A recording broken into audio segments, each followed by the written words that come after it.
मैं चैलेंज करता हूं मोदी जी को। मोदी जी, हिम्मत है दिल्ली में दोबारा चुनाव करा के दिखा दो, 10 से ज्यादा तुम्हारी सीट आ जाए, मैं राजनीति छोड़ दूंगा। ದಿಲ್ಲಿಯಲ್ಲಿ ಮತ್ತೆ ಚುನಾವಣೆ ನಡೆಸಿ ಬಿಜೆಪಿ 10ಕ್ಕೂ ಹೆಚ್ಚು ಸ್ಥಾನ ಗೆದ್ರೆ ರಾಜಕೀಯ ತ್ಯಜಿಸುತ್ತೇನೆ ಅಂತ ಖುಲಾಸೆಯಾದ ಬಳಿಕ ಸವಾಲ್ ಹಾಕಿದ ಕೇಜ್ರಿವಾಲ್.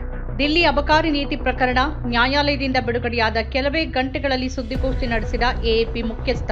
ದಿಲ್ಲಿಯಲ್ಲಿ ಮತ್ತೆ ಚುನಾವಣೆ ನಡೆಸಿ ಬಿಜೆಪಿ 10ಕ್ಕಿಂತ ಹೆಚ್ಚು ಸ್ಥಾನಗಳನ್ನು ಗೆದ್ರೆ ನಾನು ರಾಜಕೀಯ ತ್ಯಜಿಸುತ್ತೇನೆ ಅಂತ ದಿಲ್ಲಿ ಅಬಕಾರಿ ನೀತಿ ಪ್ರಕರಣದಲ್ಲಿ ನ್ಯಾಯಾಲಯದಿಂದ ಖುಲಾಸೆಗೊಂಡ ಬಳಿಕ ಆಮ್ ಆದ್ಮಿ ಪಕ್ಷದ ರಾಷ್ಟ್ರೀಯ ಸಂಚಾಲಕ ಹಾಗೂ ಮಾಜಿ ಮುಖ್ಯಮಂತ್ರಿ ಅರವಿಂದ್ ಕೇಜ್ರಿವಾಲ್ ಪ್ರಧಾನಿ ನರೇಂದ್ರ ಮೋದಿ ಹಾಗೂ ಬಿಜೆಪಿಗೆ ನೇರ ಸವಾಲು ಹಾಕಿದ್ದಾರೆ. ದೋಷಮುಕ್ತವಾದ ಕೆಲವೇ ಗಂಟೆಗಳ ಬಳಿಕ ನಡೆದ ಪತ್ರಿಕಾಗೋಷ್ಠಿಯಲ್ಲಿ ಮಾತಾಡಿದ ಕೇಜ್ರಿವಾಲ್, ಮೋದಿಜಿ ಅವರಿಗೆ ನಾನು ಸವಾಲ್ ಹಾಕ್ತೇನೆ, ನಿಮ್ಗೆ ಧೈರ್ಯ ಇದ್ರೆ ದಿಲ್ಲಿಯಲ್ಲಿ ಮತ್ತೆ ಚುನಾವಣೆ ನಡೆಸಿ, ನೀವು 10 ಸ್ಥಾನಗಳಿಗಿಂತ ಹೆಚ್ಚು ಸ್ಥಾನಗಳನ್ನ ಪಡೆದ್ರೆ ನಾನು ರಾಜಕೀಯ ತ್ಯಜಿಸುತ್ತೇನೆ, ದಿಲ್ಲಿಯ ಜನ ನಿಮ್ಮಿಂದ ಬೇಸತ್ತಿದ್ದಾರೆ ಅಂತ ಹೇಳಿದ್ರು. आज मैं चैलेंज करता हूं मोदी जी को। मोदी जी, हिम्मत है दिल्ली में दोबारा चुनाव करा के दिखा दो, 10 से ज्यादा तुम्हारी सीट आ जाए, मैं राजनीति छोड़ दूंगा। तुम्हारी 10 से ज्यादा सीट आ जाए, मैं राजनीति छोड़ दूंगा। दिल्ली की जनता त्रस्त हो चुकी है तुम लोग।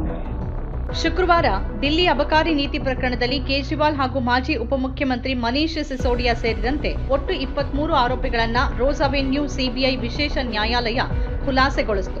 ಟಿಆರ್ಎಸ್ನ ಮಾಜಿ ನಾಯಕಿ ಕೆ ಕವಿತಾ ಕೂಡ ಆರೋಪಿಗಳ ಪಟ್ಟಿಯಲ್ಲಿದ್ರು. ಪ್ರಾಸಿಕ್ಯೂಷನ್ ತನ್ನ ಆರೋಪಗಳನ್ನ ವಿಶ್ವಾಸಾರ್ಹ ಪುರಾವೆಗಳೊಂದಿಗೆ ಸಾಬೀತುಪಡಿಸಲು ವಿಫಲವಾಗಿದೆ ಅಂತ ನ್ಯಾಯಾಲಯ ತೀರ್ಪಿನಲ್ಲಿ ಹೇಳಿದೆ. ವಿಶಾಲ ಪಿತೂರಿ ಹಾಗೂ ಕ್ರಿಮಿನಲ್ ಉದ್ದೇಶ ಕುರಿತ ಆರೋಪಗಳು ನ್ಯಾಯಾಂಗ ಪರಿಶೀಲನೆಗೆ ತಡೆದುಕೊಳ್ಳುವುದಿಲ್ಲ ಅಂತ ನ್ಯಾಯಾಲಯ ಅಭಿಪ್ರಾಯಪಟ್ಟಿದೆ. ಕಳೆದ ಫೆಬ್ರವರಿಯಲ್ಲಿ ಬಿಜೆಪಿ ಮತ್ತೆ ಅಧಿಕಾರಕ್ಕೆ ಬಂದ ಬಳಿಕ ದಿಲ್ಲಿ ಸಂಕಷ್ಟದಲ್ಲಿದೆ ಅಂತ ಕೇಜ್ರಿವಾಲ್ ಆರೋಪಿಸಿದ್ರು. ಇಡೀ ದಿಲ್ಲಿ ಹಾಳಾಗಿದೆ. ಪ್ರಧಾನಿ ನರೇಂದ್ರ ಮೋದಿ ಮತ್ತು ಕೇಂದ್ರ ಗೃಹ ಮಂತ್ರಿ ಅಮಿತ್ ಶಾ ಅವರ ಅಧಿಕಾರದ ಆಸೆಯ ಪರಿಣಾಮವನ್ನ ದಿಲ್ಲಿಯ 3 ಕೋಟಿ ಜನ ಅನುಭವಿಸಿದ್ದಾರೆ, ಹೋಗಿ ಜನರನ್ನ ಕೇಳಿ ಅಂತ ಹೇಳಿದ್ರು. ದಿಲ್ಲಿಯಲ್ಲಿ ಎಎಪಿಯನ್ನ ಅಧಿಕಾರದಿಂದ ಕೆಳಗಿಳಿಸೋಕೆ ರೂಪಿಸಲಾದ ಸ್ವತಂತ್ರ ಭಾರತದ ಅತಿದೊಡ್ಡ ರಾಜಕೀಯ ಪಿತೂರಿ ಇದೇ ಪ್ರಕರಣ ಅಂತ ಕೇಜ್ರಿವಾಲ್ ಪುನರುಚ್ಚರಿಸಿದ್ರು. ಅಧಿಕಾರಕ್ಕಾಗಿ ದೇಶ ಮತ್ತು ಸಂವಿಧಾನದೊಂದಿಗೆ ಯಾರೂ ಈ ರೀತಿಯಾಗಿ ಆಟವಾಡಬಾರದು ಅಂತ ಹೇಳಿದ್ರು. ಪ್ರಕರಣದ ಬಗ್ಗೆ ಪ್ರತಿಕ್ರಿಯಿಸಿದ ಅವರು, ಇದರಲ್ಲಿ ಯಾವುದೇ ಹುರುಳಿಲ್ಲ, ಪ್ರಕರಣ ಆರಂಭದಿಂದಲೂ ಕಟ್ಟುಕತೆ.